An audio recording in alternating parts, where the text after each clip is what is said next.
Barista is an Istanbul-based musician whose genre-defying, soul-ascending strain of music compels people to truly listen. And he's on the line with us here now. How are you doing? I'm doing great. I'm very happy to be on the show. Thanks for having me. Well, it's great to have you on the show.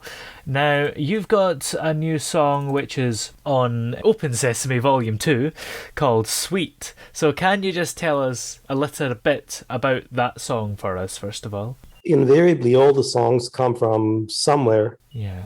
either in my life or in my past. And when I look back in my life, I've realized recently that I spent a lot of time looking for the perfect woman, for me, um, who did not really exist in reality. It was a sort of dream world fantasy type of thing, but Yeah. it took me a long time to wake up from it. Sweet is basically about that pathology and about losing what could have been real while someone is searching for a fantasy. Yeah, absolutely. And how long did it take you to come up with the song then? Good question. In my head, I have a lot of projects running at the same time. Yeah. It's really difficult to put a pin on duration. Sometimes I forget something and then go back to revisit it. Mm.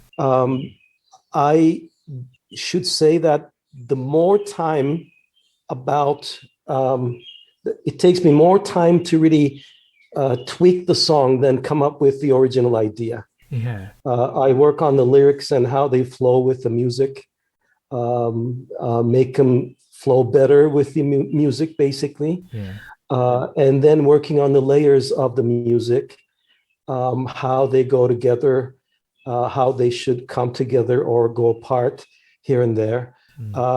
Those things take more time. And the more I've learned about how to produce music with the Pro Tools and all the recording things and how incredibly technical it has all become, you do inevitably spend more time looking at the computer screen than really sort of conceiving the song in your head. Yeah. So I should say at least a few months. But altogether, I think those 30-something songs took roughly 3.5 years to conceive and produce. Yeah. And 26 of them sort of made the cut, to be released.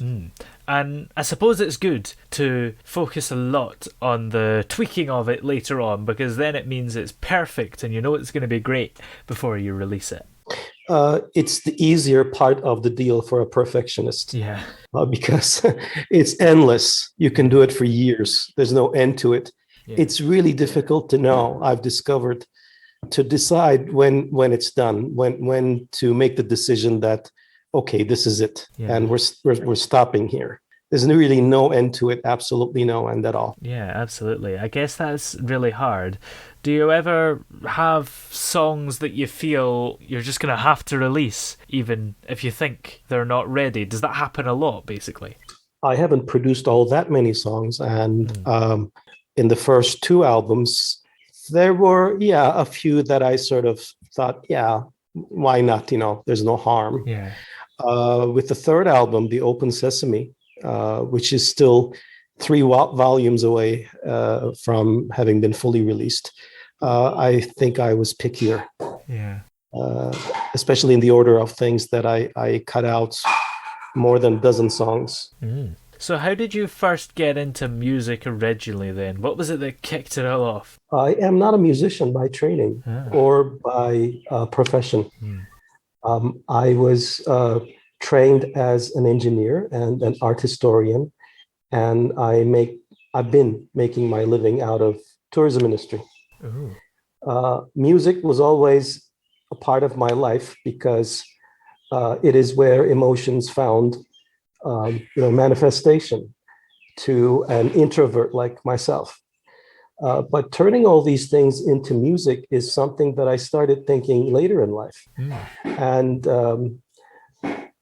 sorry about all that noise if you're hearing it, as my cats are acting up. it came later into my life, Yeah. and I went step by step. I learned over the course of time, and with every next little step, I got a little bit bolder. I think that I started to believe that I could actually create and release something. So it happened over a course of time with little steps, but when I look back, it's not all that much of a time chunk of time either. The whole story started, I think, in 2012 or 13, Yeah. when I went into a studio just for fun with a couple of friends who were musicians, and I played on the drums um, I was a really good air drummer. And from my childhood, I used to play my mother's knitting bolts. I would arrange the pillows on the canopy and make my little drum set. Yeah. So anyway, without taking too long a time to answer the question, I think it happened over a few years. And with every step, I started to believe more that I could become a musician, although I am not really one. Yeah. And do you have any more songs coming up soon that you're thinking of releasing in the future? Yes, the Open Sesame, we've released already Ooh. 2 volumes, and there are 3 more coming up. And the next one will be a hybrid rock/EDM, sort of an experimentational thing, followed by another classic rock arrangement, and finally by rock songs in Turkish language. I think it should all be released within the next 3 months. Ooh. And then I'm already working on the album number 4. Great. Well, thank you very much for joining us today. Where are we able to check out all your music just before we go? It's on all streaming platforms, and you can also find us on Instagram. The account name is Barista Music. Great. Well, thank you for joining us today. My pleasure.